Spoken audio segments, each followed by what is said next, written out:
one of the very rare syndromes that you will encounter. A surgeon maybe on his full lifetime may see say 4-5 cases of Pfeiffer syndrome. Yeah, that's less. 1 in 1 lakh approximately we are having. So what is Pfeiffer syndrome? Basically, simple as sonna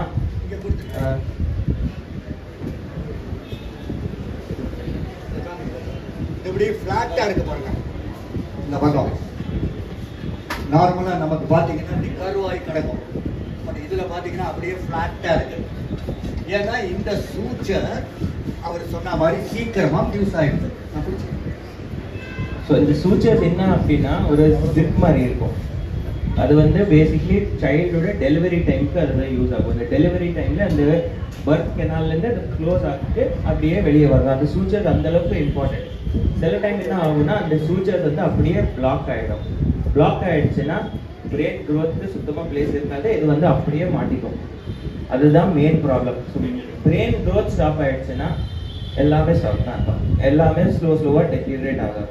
so இதில் பார்த்தீங்கன்னா இது fibre சிண்ட்ரோம்லேயே வெறும் brain growth இல்லாமல் மற்ற திங்ஸும் கூட கையில் problem, காலில் problem எல்லாமே இருக்குது. ஸோ கை நமக்கு எப்படி விரலெல்லாம் இருக்குது, அவங்களுக்கு விரல் இருக்காது. கை ஒரே கை இப்படி மட்டும் தான் இருக்கும் ஃபைபர் சிண்ட்ரோமில். ஸோ கால்லேயும் அதே மாதிரி டோஸ் தனித்தனியாக இருக்காது, அப்படி ஒரே இதுதான் இருக்கும். அதில் வந்து ஃபைபர் செப்பரேட்லி வந்துட்டு இந்த தம் இருக்கு இல்லைங்களா, அது மட்டும் தனியாக இருக்கும் அப்படி, சரிங்களா? அது மற்ற சிண்ட்ரோம்ஸில் இருக்காது, ஃபைபரில் மட்டும்தான் அப்படி தான் இருக்கும். இந்த மாதிரி கேஸில் பிரெயின் க்ரோத்துக்கு ஸ்பேஸ் இல்லைனால பிரெயின் அந்த கெனால் ஒன்று இருக்கும், அந்த ஹோல் அங்கே இருக்கும் பாருங்க, அந்த ஹோல் வழியாக அந்த பிரெயின் ஸ்லோவாக கீழே இறங்க ஆரம்பிச்சிடும், சரிங்களா?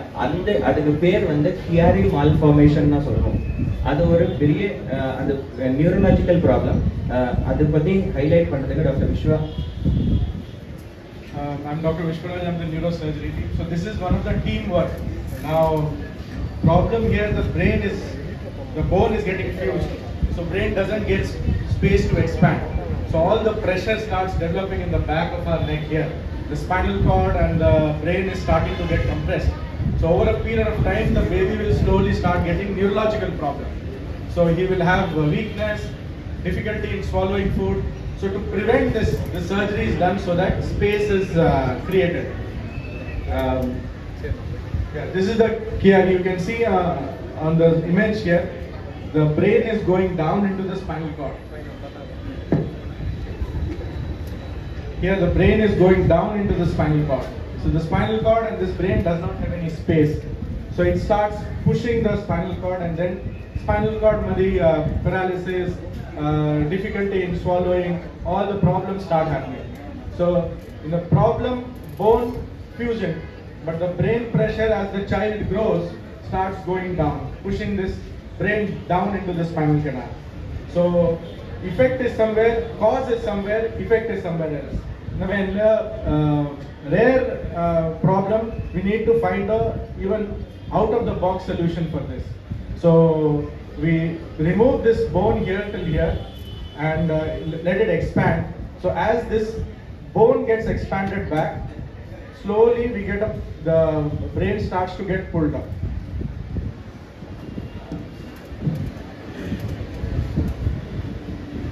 இப்போ பார்த்தீங்கன்னா நார்மலாக இந்த சூச்சர்னு முதல்ல சொன்னார். அது முக்கியமாக பார்த்தீங்கன்னா ஃப்ரண்ட் போர்ஷனில் இப்படி ஒரு சூச்சர் இருக்கும், நடுவில் ஒரு சூச்சர் இருக்கும், பின்னாடி ஒய் மாதிரி ஒரு சூச்சர் இருக்கும். ஸோ இந்த டிரான்ஸ்வர்ஸாக இருக்கிற இது சீக்கிரம் ஃபியூஸ் ஆச்சுன்னா முன்னால் பின்னால் growth கம்மியாகும். இந்த சூச்சர் சீக்கிரம் ஃபியூஸ் ஆச்சுன்னா சைடில் குரோ ஆகாது. இது பின்னாடி இருக்கிறது ஃபியூஸ் ஆனதுனால பேக் சைடில் மட்டும் ப்ரெஷர் ஜாஸ்தியாகி அப்படியே கீழே இறங்குதுன்னு சொன்னாங்க. எந்த இடத்துல இந்த மாதிரி சூச்சர் ஃபியூஸ் ஆகிருக்குதோ அந்த ஃபியூச்சரை நாங்கள் ஓப்பன் பண்ணிட்டு பாக்கி போனை மாற்றி வச்சு உள்ளே இருக்கிற ப்ரெஷரை ரிலீவ் பண்ணுவோம். So to say we relieve the sutures, and therefore inside we allow the brain to expand. மூளை வளர்ச்சி ஆவதற்கும் உள்ளே இருக்கிற ப்ரெஷர் கம்மியாகிறதுக்கும் அந்த சூச்சனை கட் பண்ணுறோம். இதை வந்து ஃப்ரண்ட் சைடில் நாங்கள் ரொட்டீனாக நிறையா பேர் பண்ணிட்டு இருக்கோம். அதில் ஒன்றும் ப்ராப்ளமே இல்லை. ஏன் உங்களை இப்போ கூப்பிட்டோம்னா, இந்த பின்னாடி இருக்கிற அந்த ஸ்கல் போனில் முக்கியமான ஸ்ட்ரக்சர்ஸ் எல்லாம் இருக்குது. இப்படி பார்த்தீங்கன்னா, இப்போ நான் உங்களுக்கு காமிக்கிறேன் இந்த ஸ்கல்லை. இதை திறக்கிறேன். திறந்து பார்த்தீங்கன்னா உங்களுக்கு தெரியும், இந்த இடத்துல இருக்கிற போது இந்த சிறு மூளையும் தண்டு வடமும் இதுக்குள்ள இருக்கும். மெயினா இந்த இடத்துல ப்ரெஷர் ஜாஸ்தி ஆனோம்னா அது அப்படியே இறங்கும். கீழே இறங்கிறதுனால தான் இந்த ப்ராப்ளம் எல்லாம். அதனால நாங்கள் என்ன பண்ணா இருக்கேன் அப்படின்னா, இதை கட் பண்ணிட்டு இந்த சூச்சரை டிஸ்ட்ராக்ஷன்கிற ஒரு டிவைஸை பொருத்தி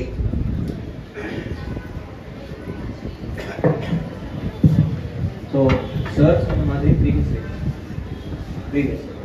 ப்ரீவியஸ் ஸோ சார் சொன்ன மாதிரி பார்த்தீங்கன்னா, இப்போ பிரெயின் க்ரோத்க்கு இடம் இல்லைன்னா அந்த ப்ரெஷர் இன்க்ரீஸ் ஆகுது. ப்ரெஷர் இன்க்ரீஸ் ஆனனாலே பாருங்க, ப்ரெஷர் இன்க்ரீஸ் ஆனனால எங்கே கேப் இருக்கோ அங்கே மூளை அப்படி ப்ரெஷர் வந்துட்டு அந்த பிரெயின் போன் எல்லாம் டேமேஜ் ஆகிட்டே இருக்கும். இப்போ ருட்டீனாக பண்ணுறது ஃப்ரண்ட்லேருந்தே எக்ஸ்பேண்ட் பண்ணுறது, அது ரொட்டீன் ப்ரொசீஜர். அது கூட வந்து பார்த்தீங்கன்னா இந்தியாவிலே ஹார்ட்லி ஒரு 20 சென்டர்ஸ்ல, மொத்தம் இந்தியாவிலே ஹார்ட்லி 20 சென்டர்ஸ்ல தான் பண்ணுவாங்க அந்த மாதிரி கேஸ்ல. இதுல வந்து என்னன்னா, நாங்க வந்து posterior, that is back part, பிரெயினோட பேக் பார்ட் வந்து ஸ்கல் க்ரோ பண்ண ட்ரை பண்ணிட்டு அதுல இருந்து வந்து பிரெயினோட ப்ரெஷர் கம்மி பண்றோம். இது வந்து ரொம்பவே ரேர். இந்த ப்ரொசீஜர் தமிழ்நாடுல அட்லீஸ்ட் யாருமே பண்ணதில்லை. முன்னாடி சில சென்டர்ல இந்தியாவில் ஐ திங்க் 1-2 சென்டர்ல பண்ணியிருப்பாங்க. பட் இதுல வந்து பாத்தீங்கன்னா இந்த ப்ரெஷர் பாருங்க. ஸோ இதுதான் உங்க ஸ்கல் இப்படி சைடு வேஸை பார்த்தீங்கன்னா அந்த மாடல் இதுதான். ஸோ சார் சொன்ன மாதிரி இப்போ நம்ம நியூரோ சர்ஜன்ஸ் என்ன பண்ணுவாங்கன்னா, இந்த மாதிரி ஒரு கட் எங்களுக்கு கொடுப்பாங்க. இந்த கட் இருந்தா என்ன ஆகும், இந்த பிரெயின் வந்து பின்னாடி நல்லாவே க்ரோத்துக்கு பிளேஸ் கொடுத்துருப்போம். அந்த பிளேஸ் கொடுத்தாலே இது நம்ம வந்து எப்படி பார்த்தோம்னா ஒரு கிட்டத்தட்ட ஒரு 1.5 சென்டிமீட்டர் தான் பின்னாடி போகும். ஆனா நீங்க வால்யூம் வைஸ் பாருங்க, எல்லா சைட்லயே க்ரோத் ஆகும். ஸோ அந்த வால்யூம் நிறைய இன்க்ரீஸ் ஆகும். இதுல வந்து நம்ம சுரேஷ் சார் இன்னொரு மாடிஃபிகேஷன் பண்ணியிருக்காரு. அதுல வந்து நம்ம கீழே இன்னொரு கட் எக்ஸ்ட்ராவே கொடுத்துருக்கோம்.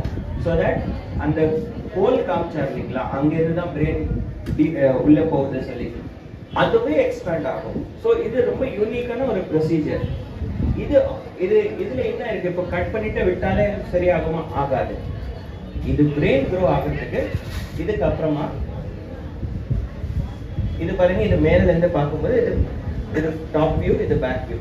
ஸோ இந்த பேக் வியூல பாருங்க, இங்க இருந்து அந்த பொசிஷன் இருக்கு, இதுதான் நம்ம அந்த ஹோல்ல இருந்து ஒரு டிஸ்டன்ஸ்ல தான் நம்ம கட் பண்ணோம். அதுக்கு கீழே போகக்கூடாது, அதுக்கு மேல போகக்கூடாது. நிறைய காம்ப்ளிகேஷன்ஸ் இருக்கு. அண்ட் காம்ப்ளிகேஷன்ஸ் தான் எப்படின்னா லைஃப் த்ரெட்னிங் லெவலுக்கு காம்ப்ளிகேஷன்ஸ். ரொம்ப ப்ரிசைஸா இருக்கணும் உங்க கட்ல. எங்க கட் பண்றோமோ அது ரொம்ப இம்பார்ட்டன்ட் இதுல. Next slide. ஸோ இதுதான் டிஸ்ட்ராக்டர். நம்ம இதுதான் அப்போல இருந்து பேசிட்டு இருந்தோம், இதுதான் பேசிட்டு இருக்கோம். இதுதான் டிஸ்ட்ராக்டர். அன்பார்ச்சுனேட்லி இந்தியால இது மேனுஃபேக்சரிங்கே கிடையாது. இது அப்ராட்ல இருந்து தான் நம்ம வந்து இம்போர்ட் பண்ற மாதிரி இருக்கு. அதனால தான் கொஞ்சம் டைம் டேக்கிங் ப்ரொசீஜர் இது. அப்ராட்ல இருந்து, அதுவும் மோஸ்ட்லி ஜெர்மனில தான் இது மேக். இது டிஸ்ட்ராக்டரோட என்ன ஸ்பெஷாலிட்டி அப்படி பார்த்தீங்கன்னா, இதுல பார்க்கும்போது வெறும் ஒரு என்ன சொல்றது, ஒரு நார்மல் ஸ்க்ரூ பிளேட் மாதிரி தான் இருக்கும். பட் அப்படி கிடையாது. இதுல ஒரு காம்பனன்ட் இருக்கு. ஈச் காம்பனன்ட் வந்து ஈச் காம்பனன்ட் இம்பார்ட்டண்டா இருக்கு. ஸோ இதுதான் வந்து ஸ்கல்ல ஃபிட் ஆகும். இதுதான் நம்ம மூவ்மெண்ட் ஹேண்டில். இது ஹேண்டில் டர்ன் பண்ணா இது அப்படியே க்ரோத் ஆகிட்டே இருக்கும்.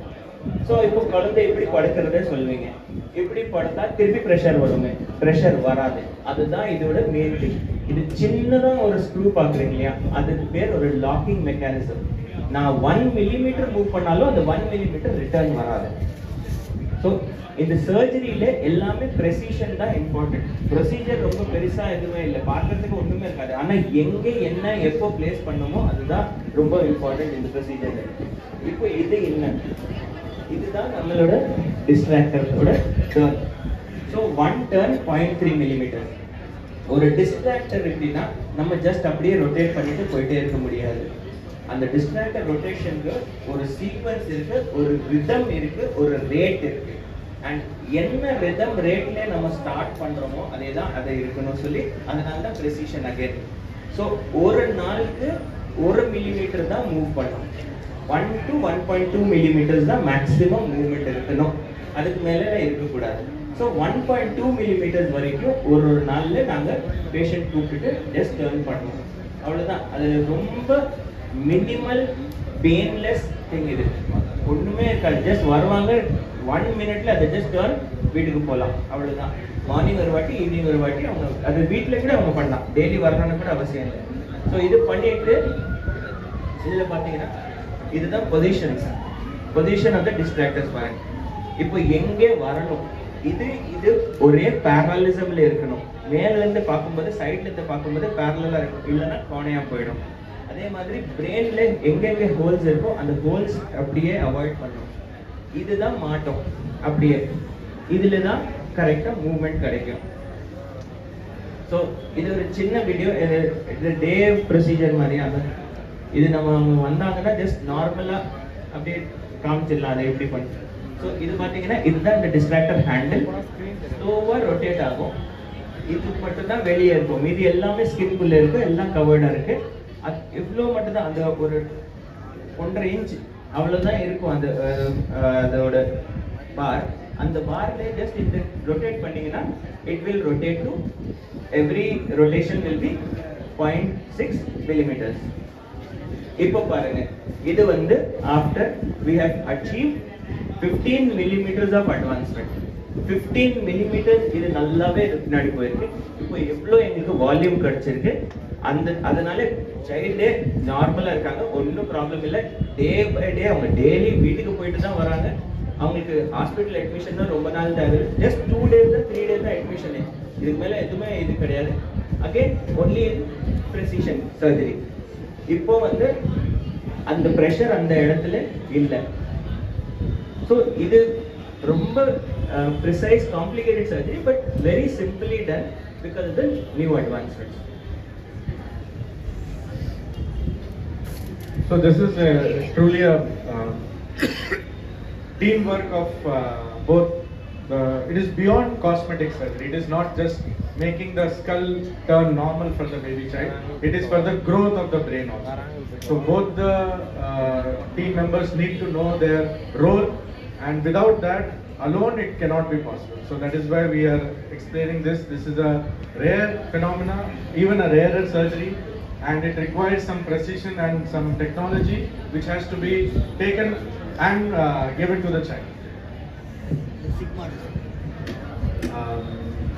So there are certain major vessels, sigmoid sinus, which takes the blood supply away from the brain. That has to be protected very carefully. So suboptimal surgery will be more harmful. That is why we have to plan this. This planning kept on happening for a few weeks. So after that few weeks of planning, we were able to formulate where all we have to get the distraction done. As you can see, Dr. Suresh has explained you about the distraction. So this will keep on. This is not the end of treatment, but the major part of the treatment to protect the spinal cord has been achieved. Now more cosmetic work will be going on in the child.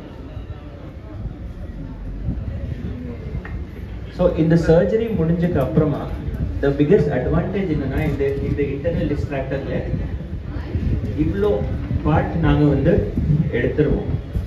That means இந்த 15 millimeters வந்ததுக்கு அப்புறமா மீதி எல்லாமே ஸ்கின்ல கன்சீல் ஆயிடும். So child நார்மலாக ஸ்கூலுக்கு போகலாம், இங்கெல்லாம் மூவ்மெண்ட்ல இருந்தாலும் எதுவுமே வெளியே தெரியாது. ஏதாவது கம்பி நீட்டுது, இது பண்ணுறது, அது பண்ணுறது ஒன்றுமே இருக்காது. சைல்டு நார்மலாக தான் இருக்கும்போது ஒன்லி ஜஸ்ட் நார்மல் ஒரு மங்கி கேப் கவர் அந்த மாதிரி ஃபார் சம் டேஸ் அது ஹீலிங் ஆகிற வரைக்கும் அவ்வளோதான். அதுக்கு மேலே எதுவுமே ரெஸ்ட்ரிக்ஷன்ஸே கிடையாது சைல்டுக்கு. ஸோ அவங்க நார்மலாக டே டு டே லைஃப்ல அப்படின்னு கண்டினியூ பண்ணி 2 months கழிச்சு இது வந்து ஃபுல்லாக இந்த கேப்ஸ் தெரியுது இல்லைங்களா, இந்த 2 months கழிச்சு ஒரு அளவுக்கு இதில் போன் ஃபார்ம் ஆகிடும். 2 months கழிச்சு இதில் ரிமூவ் பண்ணிடுவோம். அதுவும் ரொம்ப சின்ன டே கேர் சர்ஜரி மாதிரி, ஜஸ்ட் ஒரு சின்ன கட் போட்டாலே இது வெளியே வந்துடும். டே வந்து சேம் டே டிஸ்சார்ஜ் பண்ணிக்கலாம். ஸோ போனும் இருக்குது, பிரெயின் க்ரோத்தும் ஆகிடுச்சு, அண்ட் மூவ்மெண்ட்டும் கிடையாது. இப்போ அவர் சொன்னதில் வந்து small thing I would like to you, இந்த உள்ள இருக்கிறது போனோட ஃபிக்ஸ் ஆகிருக்கு, அந்த டேர்ன் பண்ணுறது ஒரு சின்ன நிக் பண்ணி அது வெளியே இருக்கும், அப்போ தான் அதை டேர்ன் பண்ண முடியும். ஸோ அது வந்து possibly assume that we must understand that, but I thought I will clarify you. அந்த ஹேண்டில் வந்து ஒரு சின்ன ஹோல் வழியாக வெளியில் கொண்டு வரும், அந்த படத்தை இது மட்டும்தான் வெளியே இருக்கும் இனிஷியலி அந்த டிஸ்ட்ராக்ஷன் டைம்ல. இந்த பார்ட் அது முடிஞ்ச உடனே, டிஸ்ட்ராக்ஷன் முடிஞ்ச உடனே இதோ ரிமூவ் பண்ணிடுவோம். ஸோ இந்த ஸ்கின்குள்ளே எல்லாமே கவர்டாக இருக்கும், அதுக்கப்புறமா எதுவுமே இல்லை வெளியே. இதே சைல்டுக்கு முன் பக்கமும் ஃபியூஸாக இருந்தது, முன்னாடி அதை வெளியில் பண்ணியிருக்காங்க. அந்த இடத்துல ஒரு பிளேட் போட்டதுனால அந்த பக்கம் ஜாஸ்தி எக்ஸ்பேண்ட் ஆகலை, அதனால தான் பேக்கில் ப்ரெஷரும் இன்னும் ஜாஸ்தியாக இருக்குது டோட்டலாக ஸ்கல்லுக்குள்ள. ஸோ அதனால பேக் சைடில் இந்த டிஸ்ட்ராக்ஷன் பண்ணியிருக்கு. ஃப்ரண்ட் சைடில் டிஸ்ட்ராக்ஷன் இல்லாமையே பண்ண முடியும். Distraction is an advancement.